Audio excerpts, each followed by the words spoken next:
Today is Sunday, June 19th, and it happens to be Father's Day this year, so happy Father's Day to any fathers listening.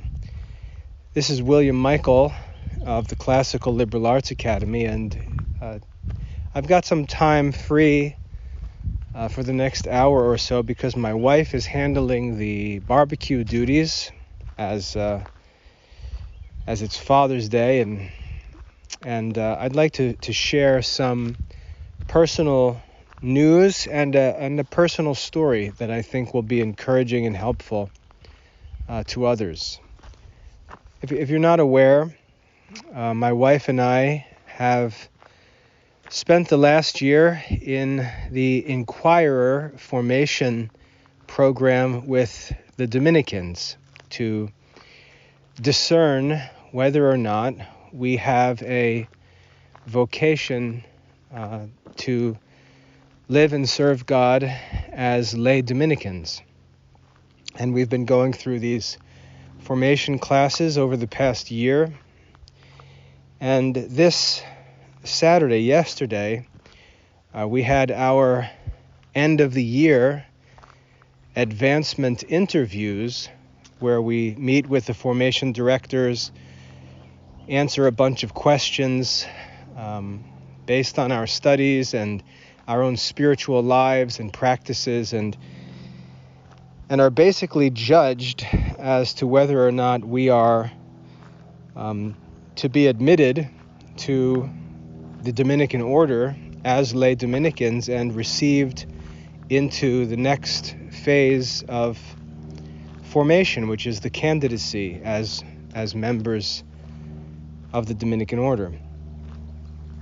So we had those meetings yesterday, and both Dania and I were approved for entry to the Dominican order as lay Dominicans. So it was an exciting day for us, a day that confirmed many things that we had been led to think about where God was leading us in our lives, and I was encouraged to pursue a vocation to the lay Dominicans by my confessor. And Dania was as well. So we had the encouragement of our pastor, and then we still had to go through the formation and study and become a part of the Dominican community and see if all of the boxes checked to confirm the signs of a vocation. And thanks be to God, it appears that we found the place to which God has been directing us through the years. So that's good news, and that's the personal news that I wanted to share, that Dania and I will both be received into the Dominican order as lay Dominicans, and will be formally received in September at our reception ceremony. So that's very exciting, overwhelming to some degree, because I'm actually very excited about it personally.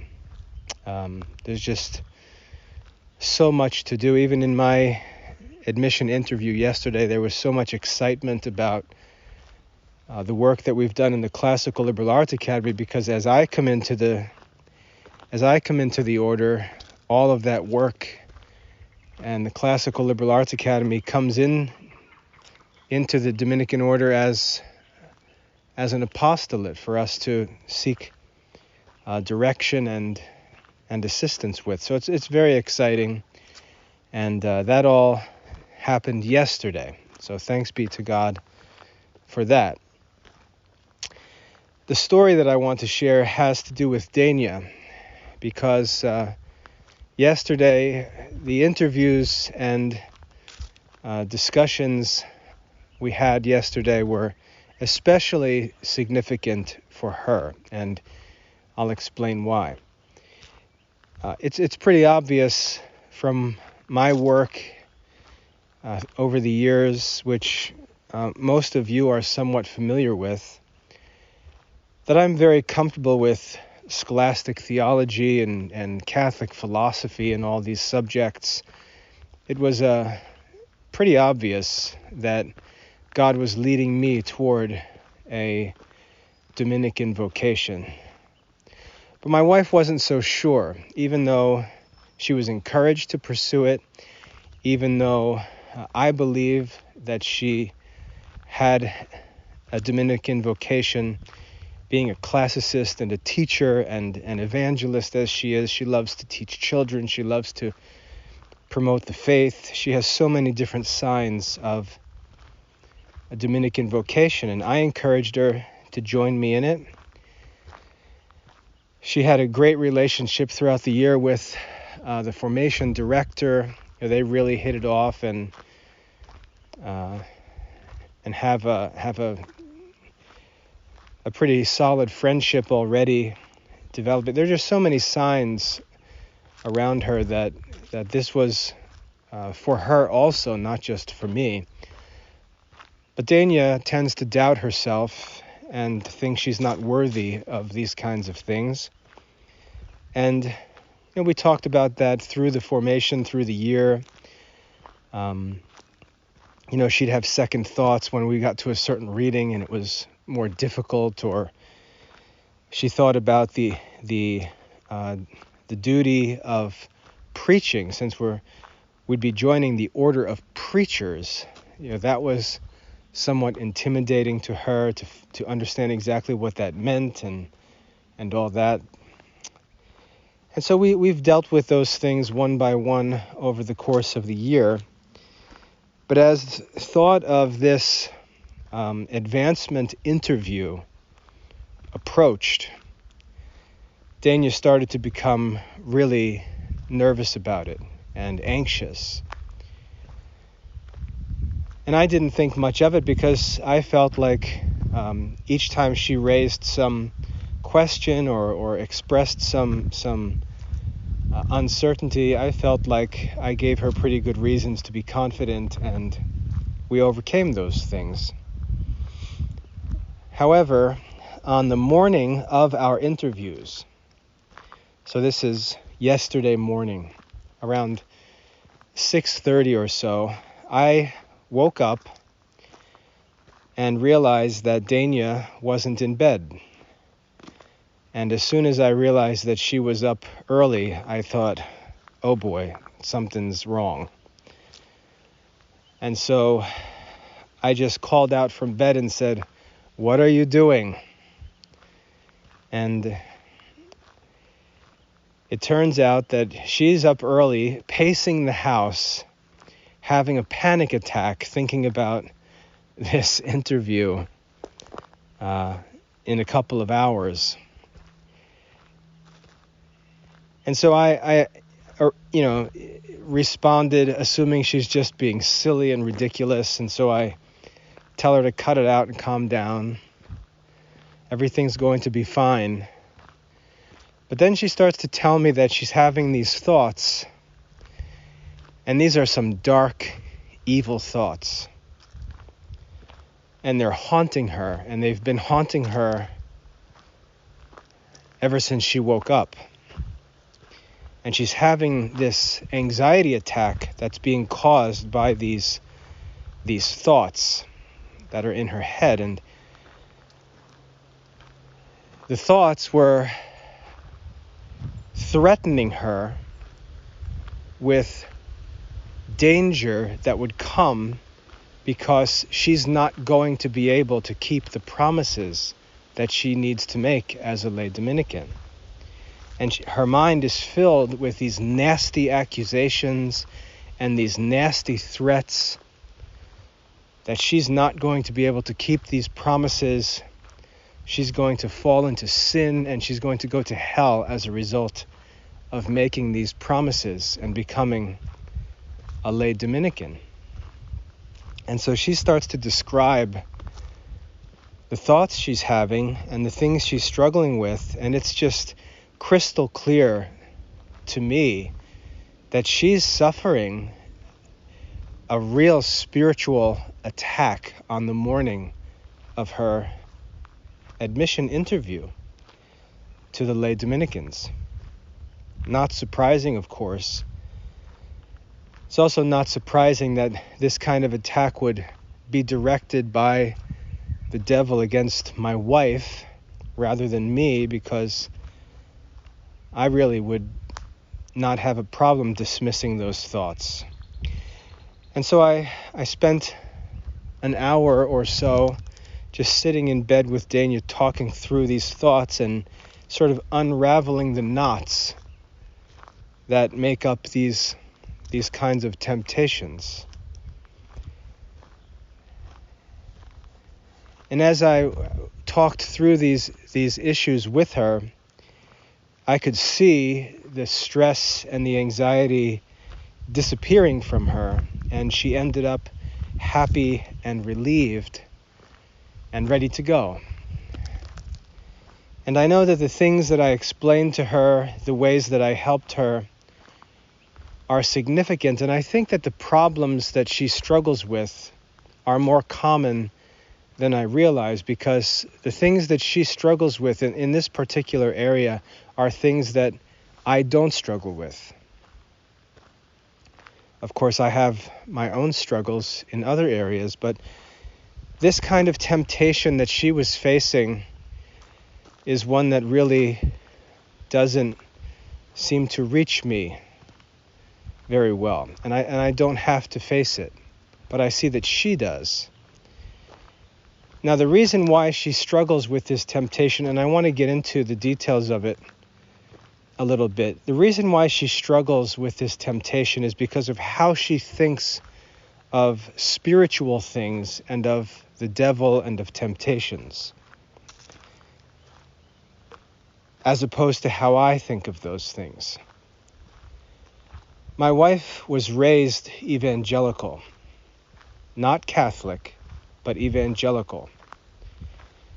And in evangelical circles, it seems all innocent, and the desire to try to have friendship with Protestants and to try to get along and have peace between different groups of baptized Christians often leads us to assume that things are okay with other Christian groups, but really they're not. Their false teachings have significant consequences.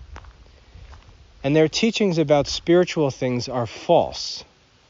Their teaching about sin and temptation and the means of salvation and the devil and how our souls operate and things like that, their teachings are false, and we can consider it cute when we're just talking over coffee in idleness, but when real spiritual challenges come upon us, false doctrines leave us incapable of overcoming many temptations, and we end up falling because of the weakness in us that's owed to our false beliefs.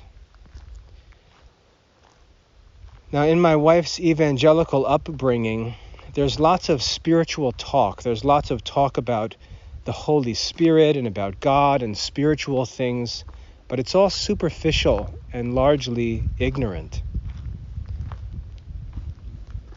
There's a lot of mystery. Evangelicalism almost depends on this constant uncertainty in the minds of Christian people.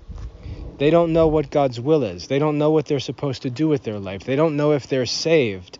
They don't know if this voice in their head is God or if it's the devil or if it's just their own thoughts.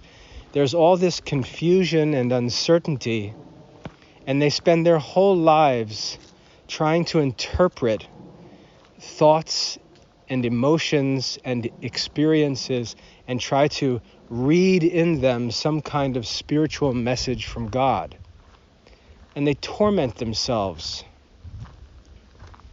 with these thoughts, and they never have any certainty. There's never any solid rock to step on in their Christian lives. And this is the unseen miserableness of Protestant life.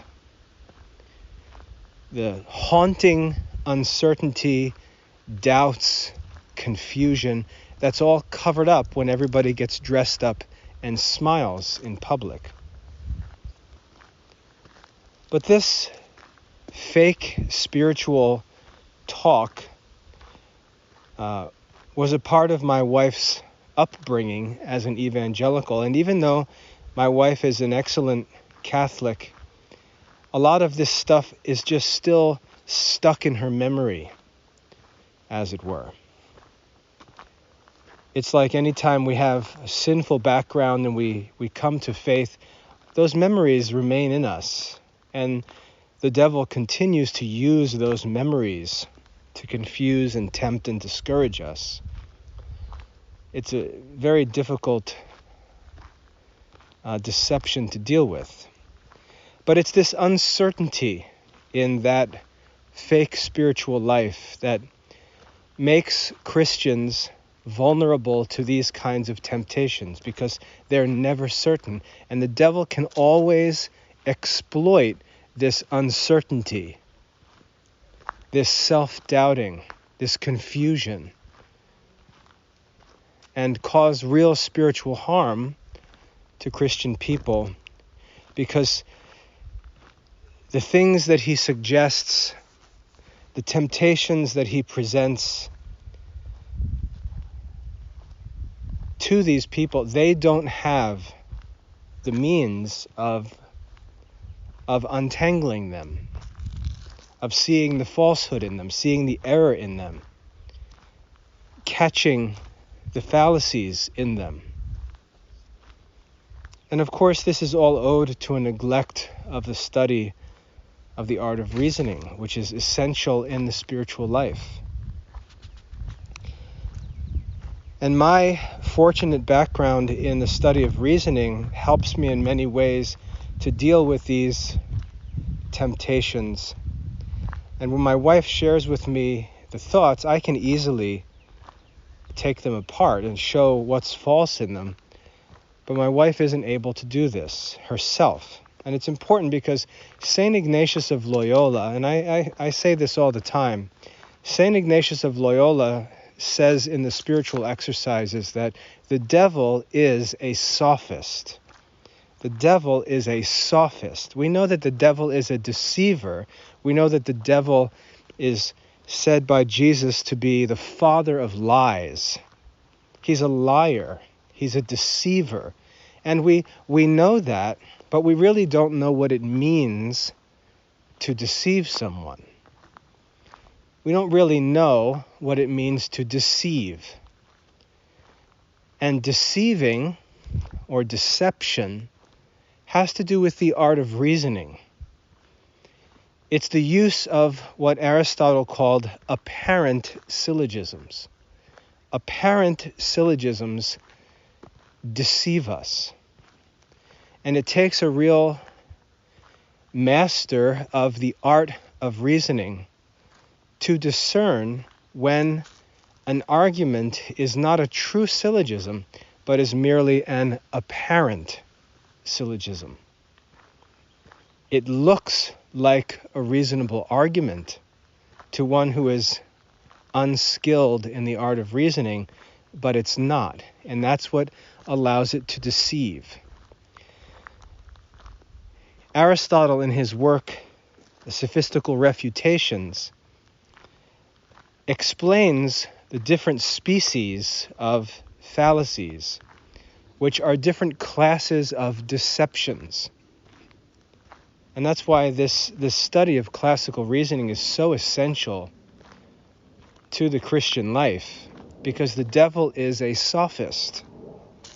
And therefore, by studying the tricks or strategies of sophists, we not only protect ourselves from the arguments of opponents in human matters, but we also protect ourselves against temptations in our thoughts, in the words of others, that can deceive us and lead us away from God's will. And this is why I say this type of temptation, I don't have much trouble with temptations like this, where the devil presents a fallacy to our minds and tries to lead us to a false decision through that deceptive argument, that apparent syllogism. I can catch those things. My weaknesses are in other areas. But this is one area that I'm strong in. And it's an area that Dania really has to lean on me for help with. But so anyway, Dania was being tormented by these false accusations and deceptive arguments in a strange spiritual attack on the morning of her interview for entrance into the Dominican order. Now, the nature of the deceptions was this, and this is why Dania was vulnerable to them. There are things in our lives that are certain, especially in the Catholic life. There are things that are certain, and there are things that are uncertain. And a wise man judges in uncertain matters by those things that are certain. A wise man begins with what is certain and uses them to discern the truth in things that are uncertain. So a wise man is protected from many deceptions because he always starts with what's certain. What a sophist will do, however, is lead people into topics and questions that are uncertain. And if the sophist can get a person to stay with him among uncertain things, he can start to spin confusing arguments that appear to be true. And an unwise person will allow this to happen, because an unwise person doesn't stick to the things that are certain. The perfect example of this is Eve in the Garden of Eden. In Eve's mind, there are some things that are certain and some things that are uncertain. What is certain is that God said, "Don't eat the fruit of the tree of the knowledge of good and evil." That commandment was certain in the mind of Eve. And when the devil approaches her and makes the suggestion through the serpent that she eat from the tree that was forbidden, she says, rightly, "The Lord has said, you shall not eat of this tree, nor even touch it, lest you die." Eve knows that for certain, and she wisely responds to the temptation with the commandment. We see our Lord do the same thing in the Gospels when he's tempted by the devil, who again tries to deceive and tempt him. And we see the Lord setting the example for us of how to deal with these temptations. He goes to what is certain, namely God's commandments in the Scriptures.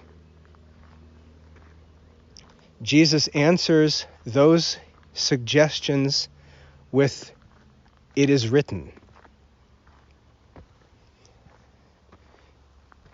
What is written and what is known, what is certain, protects us against temptations.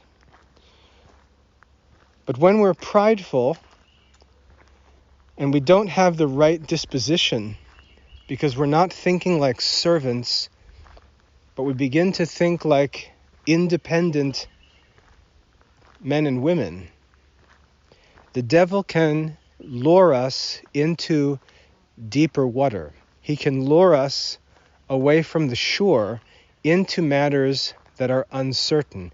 And if we're willing to go into those waters, if we're willing to think on and talk about uncertain matters, he has us trapped.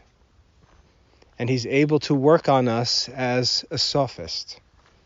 And in the Garden of Eden, we see the devil changes the question. He moves from, has God in fact said, you shall not eat of this tree? And Eve says, oh yes, that is certain. God said, you shall not eat of the tree, lest you die. Eve, at that point, is safe, but then the devil moves to the second question and says that you will not die, and then he begins to talk about uncertain things. Actually, God knows that when you eat of it, your eyes will be opened and you'll understand good and evil, and you'll be like God. He starts to talk about things that Eve knows nothing about. Eve has no knowledge of God's thoughts. She doesn't understand what God knows. And if Eve was humble and subject to God, she would have cut that discussion off right there and rushed back to those things that were certain. But she allowed herself to be lured away from shore out into the deeper water. And she began to think and reason within herself about something of the knowledge of God, what God might know, or what God's intentions are in his commandments. She wanders into questions of interpretation that she has no means of answering with any certainty. And once she's willing to do that, she's hooked. And she's deceived by this sophist and led into sin, thinking as she sins that she's acting reasonably based on the argument that has been established in her mind and appears to be true. But she allowed herself to move away from what was certain into questions and topics which for her were uncertain. And this is different for different people. There are things that are certain to me that will be uncertain to you. There are things that are certain to other philosophers and theologians with more experience and more years in study. There are things that to them are certain that to me are uncertain. And we have to resist the danger of thinking more highly than ourselves and entering into thoughts and discussions about things that we have no certainty in, and we don't have the means to make right judgments. And this was what the devil was doing to my wife on the morning of her interview. He was trying to pull her away, and actually he had successfully drawn her away from things that were certain into these deep, dark waters of uncertainties. And she erred by allowing herself to go there mentally, and then began to struggle and doubt and become anxious and panic and consider whether she should even go to her interview or just call it off. That was the devil's obvious intention. And he was having success in leading her down that path.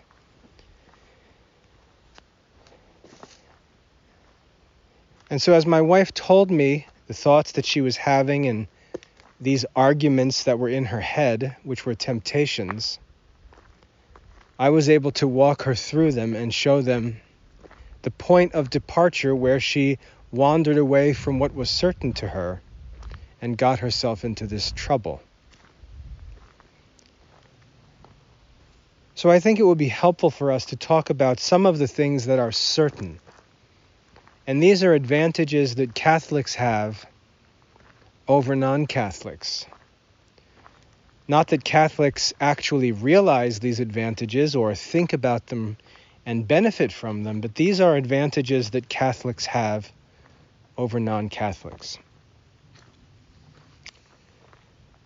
Membership in the Catholic Church is something that is certain.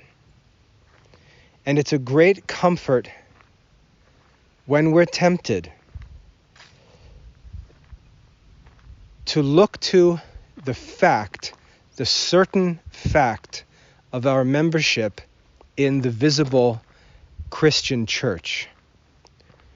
Our baptism is a fact. Our baptism is something certain. We have been baptized into the name of the Father and the Son and the Holy Spirit, just as Jesus commanded his disciples to be baptized. We have been baptized.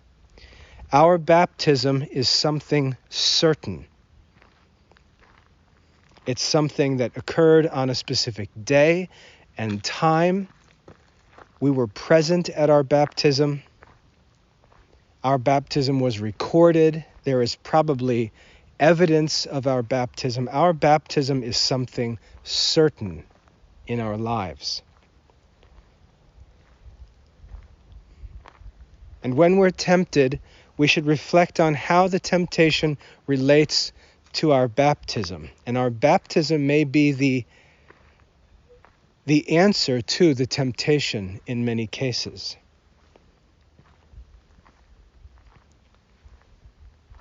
The sacrament of confession is another thing that is certain in our lives. The devil will always try to make us think we're unworthy of salvation, because that's true. We are unworthy of salvation, but our salvation does not depend on our merit alone. Christ died that our sins might be forgiven. Christ makes us worthy of eternal life. And the sacrament of confession offers us absolution for the sins that we commit after baptism, sins that the devil tries to haunt us with throughout our lives, and they can be grievous sins. But the sacrament of confession is something certain. Now, the problem with confession is that we have to make a sincere and honest confession, and we're the only one who knows whether we do so or not. We are promised by God that if we make a sincere and honest confession, as Catholics, through the sacrament of confession, our sin will be absolved. It will be an objective fact. It will be a concrete reality that occurs at a certain day and time, and we will be certain because we know that we made an honest and sincere confession, and we received the absolution from the priests in the Catholic Church. We can be certain that that sin was absolved. And when the devil brings it up, we can simply respond to those thoughts with the remembrance and the fact of our absolution. The sacrament of confession or penance or reconciliation is another certain thing in our spiritual life. And if the devil brings up thoughts of sins that we haven't confessed, what he's going to do is try to keep us from confession. He's going to tell us that that sin is not going to be forgiven. He's going to tell us that that sin is different because the priest is going to know that something is wrong with us, that we're really perverted or evil, and it's going to affect our lives, and we have to be careful that we don't confess it too accurately because it will have bad consequences for us. The devil will try to prevent us from making a good confession. And if we give in to that temptation and don't make a good confession, then the devil will attack us and remind us that we didn't make a good confession. But if we do make a good confession, and you can tell this by your own conscience, because when you're preparing for confession and you examine your conscience, you will know what you need to say and confess to know that you have confessed your sin completely. You will know what you need to confess. And the danger is to try and water that down, or avoid it, or explain it away in some vague general term. And if you do that, the devil will have a foothold on you because you will not have the certainty of your absolution. So baptism is one of these certain things. Confession and absolution is another source of certainty in the face of temptation. Another certain thing is the sacrament of confirmation. Just think of the name, confirmation. Your faith has been examined and confirmed by a bishop in the Catholic Church. You can point to your confirmation as a certain thing. How do I know that I am a Christian?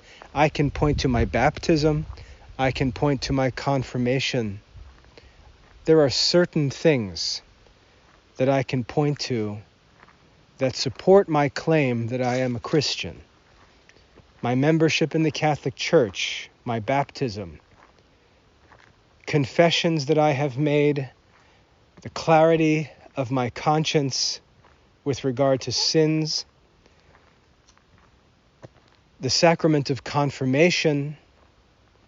For a priest or a deacon who is tempted as Padre Pio was, you can see how they could appeal to their ordination and the sacrament of holy orders as a certain thing to answer those temptations.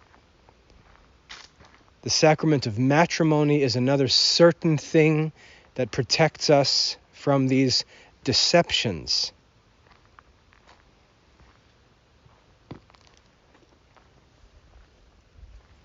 As parents, we'll often stress out because our children are living disobediently, or our children abandon the faith temporarily, stop going to Mass when they enter into adulthood and go to college and start pursuing their careers. They may just feel that going to church has to be put on the back burner because they're dealing with all this stress and they're busy and life is crazy. As parents, we'll be stressed and upset and frustrated by their decisions, and the devil will come and tempt us. And he'll tempt us and tell us, you know why your children are suffering? You know why your children are leaving the faith? Because you're not a true Christian. Because you are a hypocrite. Because you did not teach them. Because you led them astray. The devil will tempt us and try to lead us out of God's will by blaming our children's decisions on us as their parents. And yet we have certain things to appeal to quench these temptations.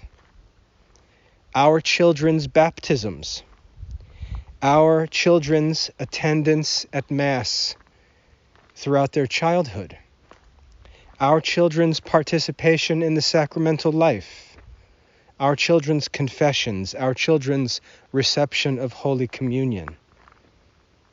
Those things were granted to our children because our pastors judged that our children were rightly formed and rightly disposed to receive them. Our children's confirmations, the fact that our children, as they entered into older years, teenage years, our children needed to prove that they were well catechized, well formed, and judged to be rightly disposed to receive the sacrament of confirmation, which they received from the hands of a bishop directly. That's another certainty that we can point to when we're tempted by the devil to doubt ourselves because of the adult decisions, the adult sins and failures of our children, which the devil will try to blame on us to discourage us, to cause us to lose hope, to cause us to become depressed, to cause us to leave off our own works because we think that we're unworthy of them. Yet we can appeal in the midst of those temptations to those certain things and answer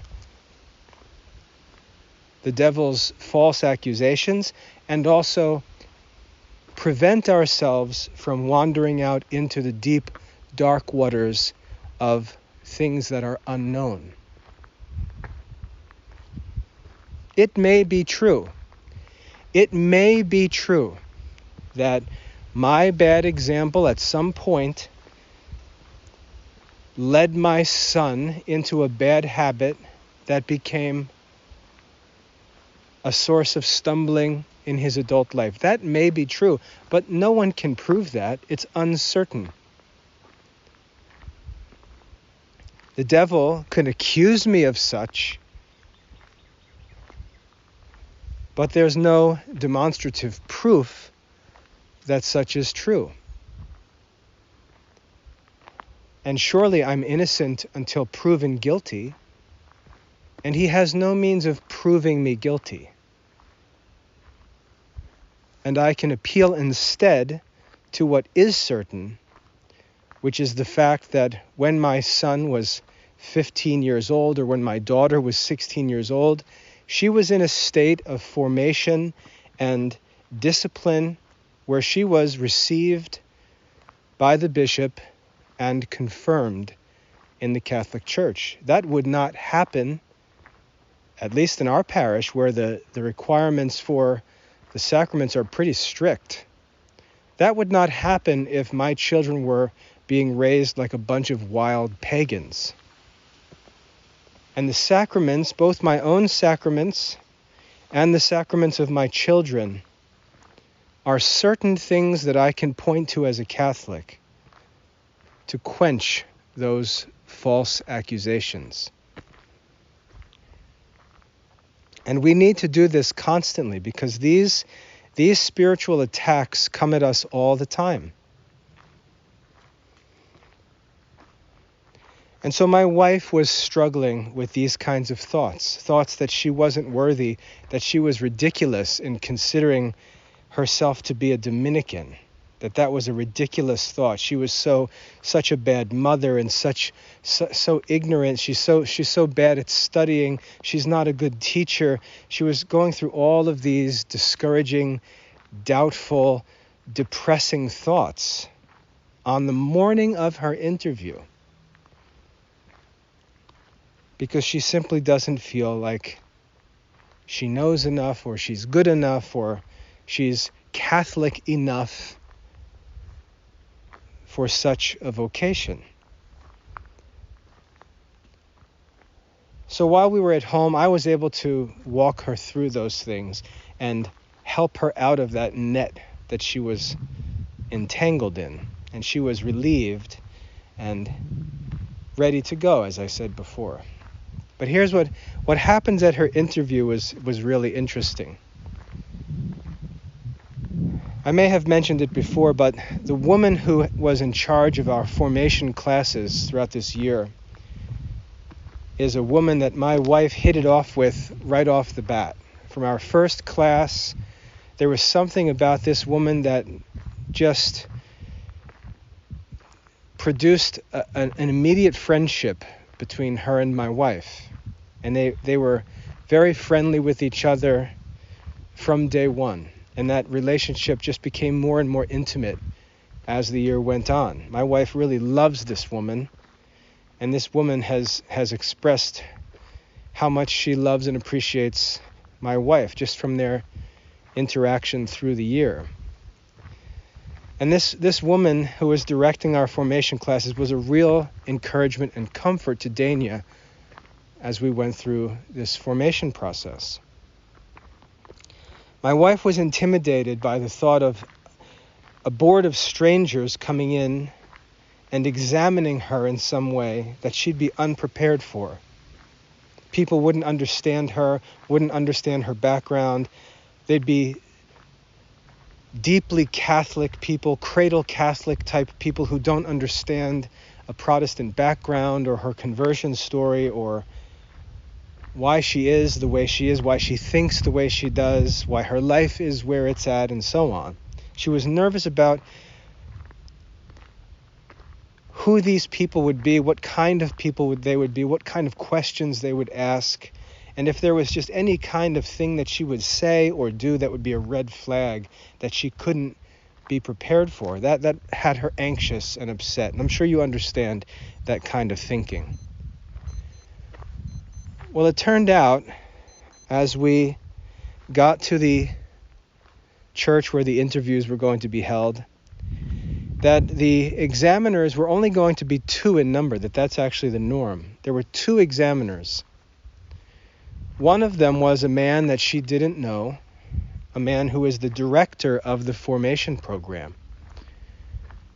He was going to be there to examine her.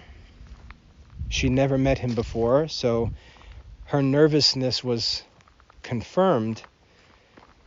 But at the last minute, she sees her friend come out of the meeting room. And she learns at the last minute that this woman who had been directing our formation classes all year was actually going to be one of her examiners. So while she's home having a panic attack about these ungrounded fears, about these examiners and what kind of questions she'll face and whether they'll understand her or not, all along, God already knew that her friend would actually be one of her examiners and would be there in the room with her. And as soon as Dania saw her there, all of that anxiety went away. She was relieved. But even more things happened to be true. As I said, Dania comes from an evangelical family, and she's got a very, very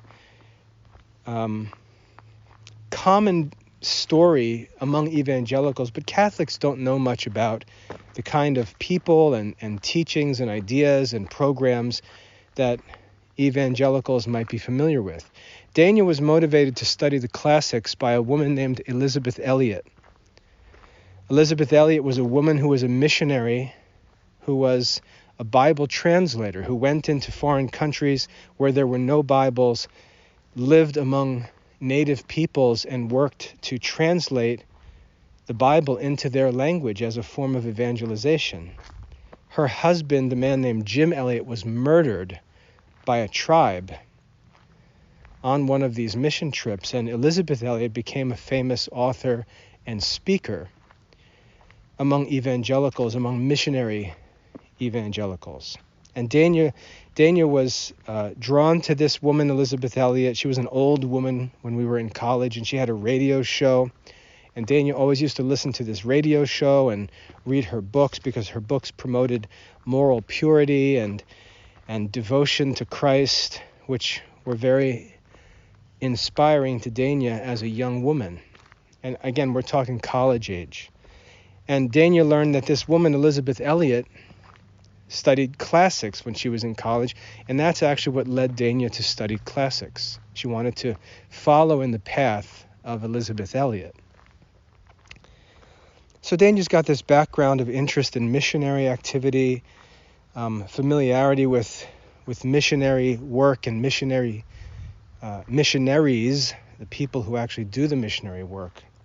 We were friends with missionaries while in college, and that's what attracted us to the missionaries of the poor when we became Catholics. We've always had an interest in missionary Christianity. And this is an important part of my wife's background. Well, my wife gets to this interview for her advancement in the Dominican order. One of the examiners is her friend, so that takes a load off.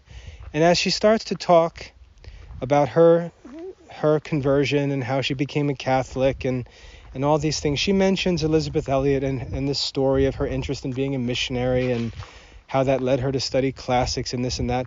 And the man who is interviewing her stops her and says, "You know what? My father actually went to school with Elisabeth Elliot." And all of a sudden, it dawns on Dania that this Catholic man, who's the director of the formation program for the Dominicans that we're associated with, his father personally knew Elisabeth Elliot, actually went to school with her, and he knows all about Elisabeth Elliot and their missionary work and all these things. And so all of Dania's anxiety about her background and her story and why she is the way she is and why she thinks the way she does and why she's interested in the things she's interested in, this man who is interviewing her understands every detail of what she wants to share. He already knows who this lady is. He knows all about her work and her ministry. He actually was a Protestant convert. His father went to the same college that Elisabeth and Jim Elliot went to. He knows every detail that she'd like to talk about. She doesn't even need to talk about it. He understands everything.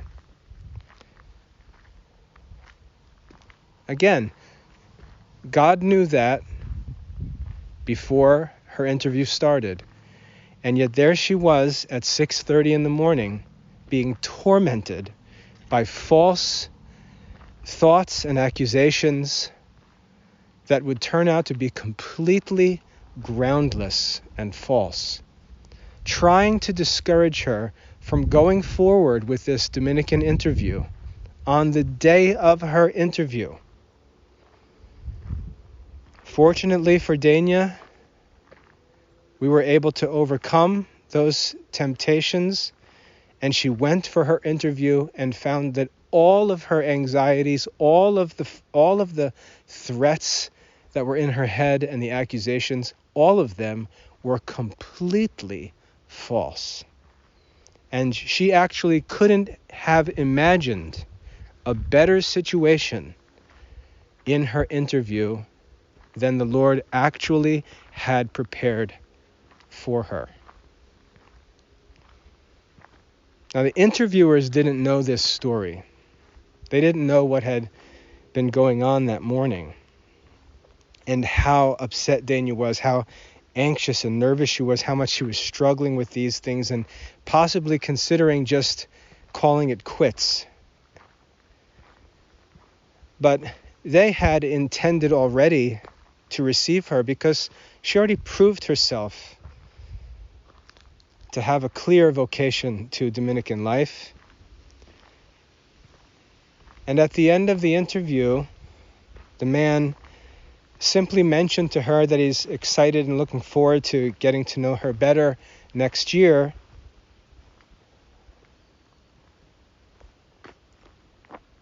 And it dawned on her that she was approved.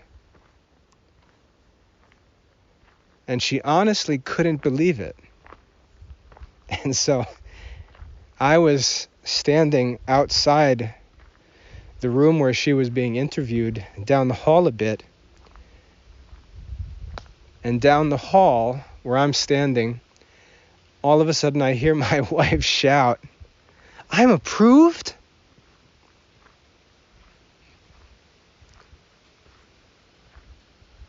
And when she realized that everything was fine and she was approved and invited to enter the Dominican order and move on into candidacy next year, all of that stress and anxiety of the morning just burst out of her.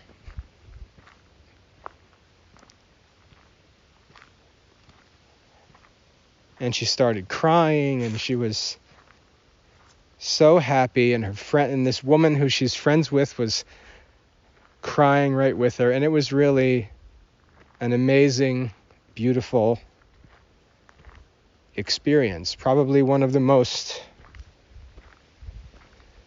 moving experiences in my life. Just to see the heaviness and the darkness of the temptation in the morning replaced by this freedom and joy in the afternoon. It was beautiful. And then, of course, my interview was boring because the examiners already knew much about my story, and I was, just talking it up with them, having a good time. But Danya's experience was just beautiful and moving, and it was such a great example of how the devil tries to discourage us from pursuing God's will, how he causes things to appear to us to be impossible, to be difficult, to be beyond our reach. He makes us feel like we're unworthy of things by drawing us out into this darkness of uncertainty and then tormenting us with accusations and false arguments that cause us to make decisions that are foolish and contrary to all the facts. Think of how ridiculous it would have been in the presence of God, who already knew who the examiners would be, who already knew that she would be approved easily through her interview, that she had already proven herself to be called to Dominican life. Imagine how ridiculous it would have been for God to watch her choose to quit because of all of these false arguments in her head that were completely contrary to reality. And yet that's what we do. That's what many Christians do. Day by day by day, Christians listen to these voices, allow themselves to be drawn out into uncertain things by the devil, and once they depart from those certain things, they just get tormented with false accusations, false arguments that they can't sort out, and they just give in to the temptations, make completely false decisions, and fail to continue walking in God's will. I think what my wife experienced is very common among Christians, and like I said, I'm talking about this confidently because this is one particular area that I am strong in because of my background in the study of the art of reasoning. Like I said, if the devil wants to tempt me, he can do so with food. He can do so with physical pleasure, things like that. But he's not going to do too well with reasoning, because that's my strength. And tempting me is actually much easier for him than that. And so I've got to pay more attention to personal discipline and fasting and keeping a disciplined schedule and workout routine. That's really where my spiritual battle takes place, whereas my wife's takes place in a different place. And we also see in our relationship, we see the beauty of the sacrament of matrimony, because my wife and I are opposites. My wife is very temperate, very strict, very disciplined with all matters of food and drink and pleasures and all these kinds of things. My wife is very temperate, very disciplined. And in those things, I have to fight because I'm inclined to be weak in all those areas. But when it comes to temptations and arguments and false accusations and all of these thoughts in our heads that the devil produces, in those things I am very strong and my wife is very weak. But when you put the two of us together, and we stay close to each other as husband and wife, and we work through all of these things together,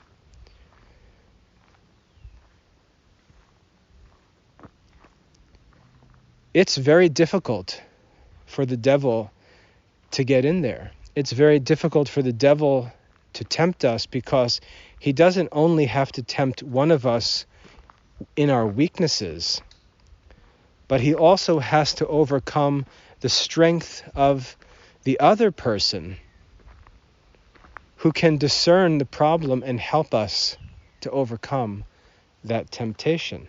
I can overcome the temptations to eat too much or drink or be gluttonous by simply telling my wife what to do with regard to food and drink, and she'll take care of it for me. So I don't have to resist temptations every time it's time to eat. She can simply remove from my path all the occasions of sin, and she keeps me safe from those things. And likewise, by our constantly talking through things, I can see where she's getting into water that she shouldn't be treading in, and I can pull her out and get her back up closer to the shore where she's safe, and protect her from those temptations and thoughts that lead her into confusion and anxiety and depression and so on. And when we're together, it makes it very difficult for the devil to trip us up, because he has to overcome both of us. And we're both strong in different areas. We're both complement each other. And that's no accident. That's God's will in the sacrament of matrimony. So anyway, I thought I'd share this story because I know that a number of people were praying for us this year as we went through this formation program, and I wanted to share the good news that both of us have been approved and will be received into the Dominican order this September. But I also wanted to share this behind-the-scenes personal story from the day of our interviews, where Dania was attacked spiritually in the morning. And she went from this dark place in the morning to just the absolute happiest place in the afternoon. And it was beautiful. It was a beautiful experience to see that come about, and to see Dania able to fulfill God's will in her life and now enter into this Dominican vocation, because she wasn't overwhelmed by those tempting thoughts that could have and might have discouraged her and led her away from the pursuit of what is, in fact, God's will for her life. So I hope that's helpful. If I mentioned anything in this talk that, strikes a chord with you, that you say, oh boy, I'd like to get into that a little bit, please let me know, and we can extend this discussion into other details that might be helpful for you. That's really why I share the story, and I hope that it's helpful, and I hope that it maybe leads to another discussion that proves to be even more helpful. I think Dania's experience is pretty common because I see people do this. I see people who have opportunities and then they're just swallowed up by stupid things that are false, and they end up running off the rails. And I feel quite confident to say that they end up not doing what God intended them to do because of some false argument, some false accusation, some inability to overcome temptation. And the devil just knocks people off like this all the time. So I hope that's helpful. If there's anything you'd like to discuss, please get in touch, and we'll talk and think through it together. God bless.